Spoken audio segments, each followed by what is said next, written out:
What's up, guys? Static in the Attic.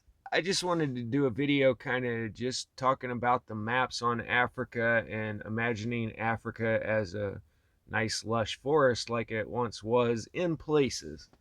But just like I've done with Lake Connobus in North America and Lake Parisma in South America, guys, the lakes all line up with actual geological evidence that the lakes were actually there. But of course, according to the mainstream, this was millions of years ago.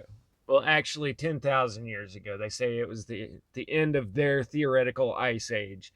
And then they say that sandwiched in between it was a desert then, and then it had 1,000 years of lush vegetation, and then it became a desert again. That's their story, and they're sticking to it. But they do acknowledge that weather shift has occurred there, and they say that it took a few hundred years, which to them and their geological everything they cram down our throats of everything taking millions of years, 100 years is fast to them, but this could have happened in a very short period of time. According to Herodotus, just after the Greek Dark Ages, the Nasamonians have a story of the people that used to live next to them, and said the south wind had blown for a long time and dried up all the tanks in which their water was stored. They took counsel among themselves and by common consent made war upon the south wind. They went forth and reached the desert, but the south wind rose up and buried them under heaps of sand. That makes it pretty clear that they lived on the edge of the Sahara, and the Sahara has grown and wiped out towns around it. So if you look at the center of the map here, you'll see the camels, and there's only a few spots around that they actually show as desert. They're kind of clear about some things. Like here towards the center of the continent, they show Garamantes Borno there. It's Lake Borno.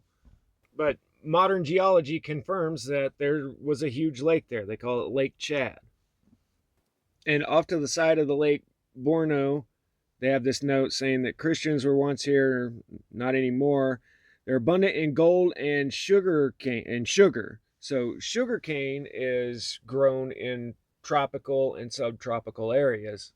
And that footnote was right here in the center of the continent, where it's all just very dry desert these days. I'll show you guys modern day here in a minute, but you can see that they've got a lot going on, a lot of rivers going down through there, and a lot of towns and cities, whereas modern day, everything is just right here in the Nile Valley. They do make a footnote of the Nile overflowing its banks every year and making everything fertile, just like it does now. But when you look at the big picture of everything here, it just looks like there's many more rivers and offshoots going everywhere. And you can see that the Nile actually flows down to the west of another river that's got even more branches on it, called the Tigani, I guess. And then there's quite a few towns or cities out there, but keep in mind that the scale that we're looking at is 1 degree of latitude is about 54 miles. So those squares are probably 10 degrees of latitude, so you're looking at 500 miles. So those villages or cities, whatever they were hundreds of miles apart probably. But they even show, this country is good for planting corn and such, rice.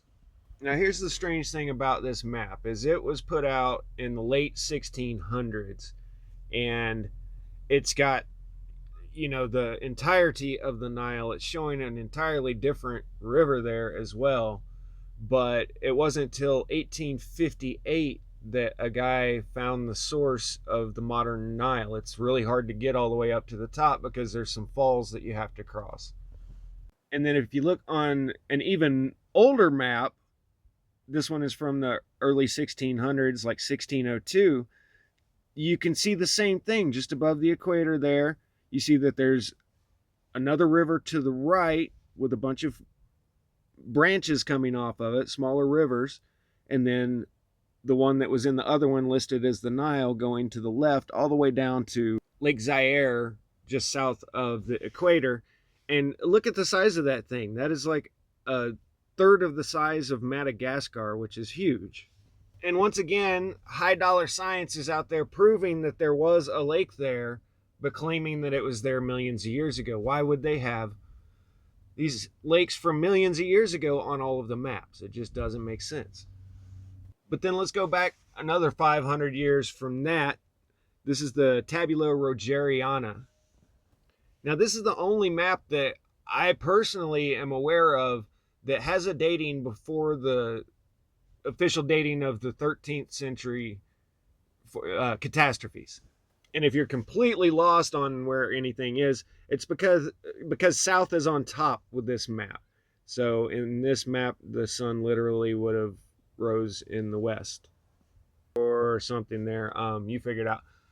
I've seen several maps that are like this from a very early dating that have south at the top. But anyway, let's flip it over so you can actually see what's going on. So going west to east, here's the Mediterranean. This is the Pillars of Hercules to the left. This is the boot of Italy with Sicily just below it. And down here is Egypt. You guys can pause and check it out more if you want. So the deal with the Pillars of Hercules is that they know of the Rock of Gibraltar on the north side in Spain as one of the Pillars of Hercules, but there's like 5 contenders for the south pillar. They're not sure which one was the ancient Pillars of Hercules, but the old map shows that there's a huge peninsula right there. And nowadays there's just this tiny little point that goes out. So I'm thinking possibly the second Pillar of Hercules was something that was located on the peninsula that's been washed out. And then take a look here at Italy and Sicily. Notice all the small islands all around Sicily. This looks completely different now. Pretty much got Sicily, then over to the west, Sardinia, and almost connected to the island above, as to where in the other one there were islands all over the place right there. And nowadays you've just got Malta and another small island. But it's blatantly obvious that there used to be a lot more islands around Sicily in the Mediterranean. And the historian's answer for this is that people were just dumb back then and they didn't know how to make maps. When Lewis and Clark did their expedition across America, and they were using only a sextant, a pocket watch, and the stars to make, to map their way across North America. They were within 200 feet all the way across America when they hit the West Coast. Their original hand-drawn maps are still in a museum that I can't remember where it was at. My sister visited it a while back, and she was really impressed that they were within 200 feet, and I believe them. Up until the 1950s, when technology started playing a role, all maps were made the same way. Cartography is a very ancient science. They have known this. I mean, you guys, everybody's heard of the Pythagoras theorem. Well, that dude was from ancient Greece, okay? So people have known how to do the calculations for a long time. And it doesn't take much of a cartographer to count the number of islands that are out there. I mean, any one of us could do that and say, no, wait, I already counted that island, keep on cruising along. So in Greece, this big, huge island right here no longer exists. And it literally looks like it's just been blown to bits, but I'm going to save that for a different discussion. So let's look here at the Nile River Delta. Right here is Alexandria. And then right here, I know everything's written upside down, but it's called Dalmatia or Dalmatia in all of the old maps. On this one, right there in the center, it actually looks like it's an island. And then you see it once again on this one where it's looking like it's, a mud bank, sand bank, because that's basically what is there now. I've not been able to find any information that this town or city has ever existed before, but I've found this standalone woodcut. I've had this picture for years, wondering what this is all about, and it's showing what we would call a typical medieval type city. You can see a cathedral there to the right, the city walls, the whole works, But this is a very European looking city to me, and the only place that I've found it on a map is the old maps right there at the Nile Delta. But let's follow the Nile down further south, and once again you can see that there is a split in the river, just like the other maps that I showed earlier show. This one doesn't show all the branches coming off the river to the right, but it definitely shows that the Nile splits in two. And then you follow the one down to the left, and then there's that big ancient lake, what they call ancient Lake Chad now. And then from that lake, a river flows all the way across the continent, all the way over to the Atlantic Ocean. And this is all just bone dry Sahara Desert now. Nobody lives out there. But if you combine the accounts of Herodotus and Plato about the location of Atlantis, it really does kind of make sense. Plato described it as being outside of the Pillars of Hercules, and I think at one time it probably was accessible by the Atlantic Ocean, which we'll get to in a minute because the description of Atlantis says that there was a south opening to the ocean. But on this map from the 1100s, right here you see this structure out there, and that just happens to line up perfect with the Rishot structure that is still there today. And pretty much everything about this lines up with the description. I mean, it's got the three concentric circles, mountains to the north with a huge plain on the other side that matches the description. It was said to have an opening to the south that connected to the open ocean. And I mean, this pretty well fits that, in my opinion. And it's also been confirmed that all of the white stuff that you see there is actually salt. So the ocean dried up and there's salt beds left over. Plato's very long and confusing description. I'm guessing the syntax is very different between the ancient Greeks and the way we speak today. But he says, on the side towards the sea, in the center of the whole island, there was a plain which is said to have been the fairest of all plains and very fertile. Near the plain again, and also in the center of the island, at a distance of about 50 stadia, one stadia is 600 feet approximately, there was a mountain not very high on any side. So if you somehow took that to mean that it was 50 stadia across this plain that was out in the center, then the math on that adds up to 5.6 miles. I mean, honestly, when I look at all this, it's on the old maps as being the Atlas Mountains. It's known as Atlas to this day. The first king of Atlantis was King Atlas, and the first king of Mauritania was King Atlas. So it seems like all the people living in the area have had a very long association of this place being Atlantis. There's even a map that you can follow along on Herodotus's description of it, and I mean, it points very clearly to where Atlantis is. I'm serious. It's weird why it's even this mystery.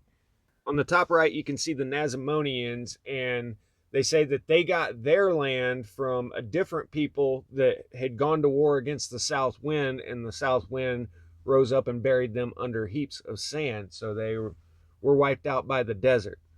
And then he says, to the south of the Nasamonians, in the district where the wild beasts abound, dwell the Garamantians, who avoid all society or intercourse with their fellow man, having no weapon of war, and do not know how to defend themselves. Now, it's kind of weird the way he describes it, because he describes that just south of the Nasamonians, and then he describes Aguila down there towards the south, and then says again Garamantes 10 days to the west of there. And then he describes this about the Garamantians. He calls it a salt hill and a spring, and says palms of the fruitful kind grow here abundantly. He describes the Garamantians as a very powerful people, which I've seen Garamantes in relation to giants quite a few times. This also lines up with where the other maps are showing the Garamantes Borno, the large lake. He says that the horns are so big on the oxen there that they have to graze backwards, otherwise they'll stick their horns in the ground. Other than that, they're just like the other oxen everywhere else. And say that they have 4-horse chariots in which they chase the troglodyte Ethiopians, who of all the nations whereof any account has reached our ears, are by far the swiftest of foot. So they're out there chasing around people in the desert with their 4-horse chariots, I guess. West of there are the Atarantians, and the title of Atarantian is borne by the whole race in common, but the men have no particular names of their own. The Atarantians, when the sun rises high in the heavens, curse him and load him with reproaches because they say he burns and wastes their country and themselves. That's pretty funny. They're just out sweltering in the desert, just cursing the sun. Once more, at a distance of 10 days, there is a salt hill, a spring, and an inhabited tract. Near the salt is a mountain called Atlas, very taper and round, so lofty, moreover, that the top is said cannot be seen, the clouds never quitting it either in the summer or winter. The natives call this mountain the Pillar of Heaven, and they themselves take their name from it, being called Atlantis. They are reported not to eat any living thing and never to have any dreams. So Herodotus, and any younger people that are saying it's Herodotus, I'm sorry, it was Herodotus for years and years. We're not changing it now. Herodotus's description of it is a lot different than Plato's, or they're not talking about the same thing, because Herodotus says there's a very tall mountain, the Pillar of Heaven, and Plato says at the center of the island there was a mountain not very high on any side. It can't just be a coincidence. Right there where the red pin is where the wrist shot structure is, in the same basic area of Africa that is on Herodotus's map. And right there in that area is a structure with 3 concentric rings that fits the description completely. I'll say this about the mainstream, is they do not like to admit catastrophism under any circumstances. And that is a pretty big red flag in the way that they go about things. I was listening to a lecture the other day how they found, the woolly mammoth that still had food in its mouth, and it was basically flash frozen. And it wasn't just one, there was like 12 in a different pit. And they're trying to find any excuse that you could possibly come up with. You're going to get the funding from them as long as it wasn't a catastrophe. These guys have fought tooth and nail trying to cram evolution down our throats using things like Piltdown Man that got proven to be a fake, and they're still trying and claiming to come up with all of these Neanderthal human mixes and all this. And historically, every one of these that they've come out with after a period of time gets proven to be fakes. But they've got their whole careers built on this, so they have to go with the slow, everything takes millions of years. So they can't admit that a while back there was a city called Atlantis here, and that was the actual coast of the ocean. And like I've shown in many other videos, all of the ports that are around the Mediterranean are nowhere near the coastline, or half the cities out in the middle of the Mediterranean. They have slammed Africa down and kept it just as poor as they could so that they could exploit it for, it's a rich continent full of all of the natural resources that we consume today, especially things like our smartphone pieces. I'm sure there are tons of oil wells underneath there, and the diamond scam, and they're just making so much money off Africa that it's best for them to keep a destabilized, militant poverty zone. It sucks. And with this whole big huge continent, all we really know anything about on the history is the Tunisia, Morocco, and Egypt. And if we can believe any of the Roman accounts of the Punic Wars, then Tunisia, North Africa, was a superpower rivaling Rome over the control of the Mediterranean. And I would guess between them and Morocco, they would have all of the trade coming through them for the whole rest of Africa. But that's just a tiny sliver of land up at the top. And then there's this whole huge continent that really all we know about is a couple of the shots off of National Geographic.